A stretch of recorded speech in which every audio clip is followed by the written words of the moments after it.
Please read and understand the scriptures for yourself with an open mind and not following man-made interpretations. ദൈവനാമത്തെക്കുറിച്ച് മുന്നേ ചെയ്തിട്ടുള്ള വീഡിയോകളുടെ തുടർച്ചയായി പുത്രന്റെ പുതിയ നാമത്തെക്കുറിച്ച് കൂടുതൽ വ്യക്തത നൽകുവാൻ ഞാൻ ആഗ്രഹിക്കുന്നു. ദൈവം അരൂപിയാണ്. ദൈവത്തിന്റെ അനാദി മുതൽ നിലനിൽക്കുന്ന മഹത്വ പ്രത്യക്ഷതയെ നാം പിതാവ് എന്ന് വിളിക്കുന്നു. പിതാവിന്റെ നാമം യാഹു എന്നാണ്. പിതാവിൽ നിന്ന് പുറപ്പെട്ട വചനമാകുന്ന പുത്രന്റെ നാമം യാഹു എന്നാണ്. യാഹു എന്നാൽ ഞാൻ എന്നും യാഹു എന്നാൽ ഞാൻ ആകുന്നവൻ എന്നുമാണ് അർത്ഥമാക്കുന്നത്. മാനവരക്ഷക്കായി ഭൂമിയിൽ വന്നപ്പോൾ അവന്റെ നാമം യാഹുഷ എന്നായിരുന്നു. അതായത് ഞാൻ രക്ഷിക്കുന്നു. ഞാൻ അവരോടുകൂടിയായിരുന്നപ്പോൾ അങ്ങ് എനിക്ക് നൽകിയ അവിടുത്തെ നാമത്തില് ഞാൻ അവരെ സംരക്ഷിച്ചു. ഞാൻ അവരെ കാത്തുസൂക്ഷിച്ചു. മനുഷ്യപുത്രൻ പാപികളായ മനുഷ്യരുടെ നിത്യതയ്ക്ക് വേണ്ടി തന്റെ ജീവൻ ബലിയർപ്പിച്ചു. പിന്നീട് പിതാവായ ദൈവം പുത്രന് ഒരു പുതിയ നാമം നൽകുന്നു. പാപങ്ങളിൽ നിന്ന് നമ്മെ ശുദ്ധീകരിച്ചതിനു ശേഷം അത്യുന്നതങ്ങളിലുള്ള മഹത്വത്തിന്റെ വലത്തുഭാഗത്ത് അവന് ഉപവിഷ്ടനായി.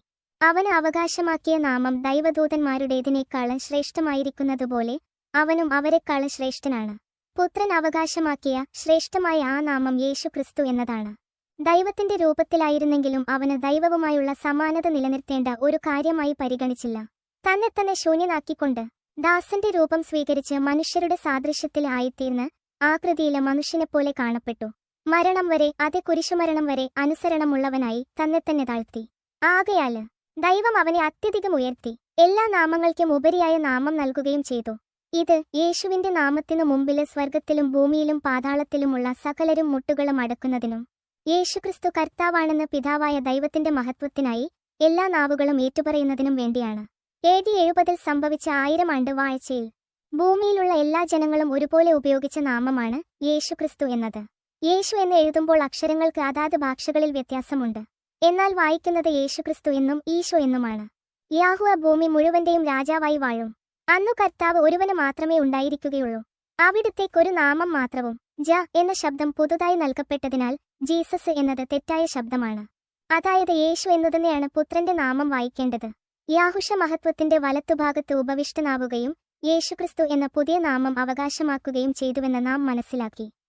ആയതിനാൽ പെന്തകോസ്ത് നാളിൽ ദൈവാത്മാവ് വഴി ഭൂമിയിൽ സുവിശേഷം അറിയിച്ചത് ഈ പുതിയ നാമത്തിലാണ്.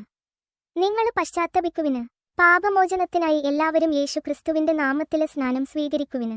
പരിശുദ്ധാത്മാവിന്റെ ദാനം നിങ്ങൾക്ക് ലഭിക്കും. വിജയം വരിക്കുന്നവനെ ഞാൻ എന്റെ ദൈവത്തിന്റെ ആലയത്തിലെ ഒരു സ്തംഭമാക്കും. അവന് പിന്നെ ഒരിക്കലും പുറത്തുപോകുകയില്ല. അവന്റെ മേലെ എന്റെ ദൈവത്തിന്റെ നാമവും ദൈവസന്നിധിയിൽ നിന്നു സ്വർഗം വിട്ട് ഇറങ്ങിവരുന്ന പുതിയ ജെറുസലേമാകുന്ന ദൈവനഗരത്തിന്റെ നാമവും എന്റെ പുതിയ നാമവും ഞാൻ എഴുതും. And that is it. What do you think? Let me know down here in the comment section. And if you enjoyed this video, leave a little like to indicate that you liked it very much. If you are not subscribed to this channel yet, remember that you probably should.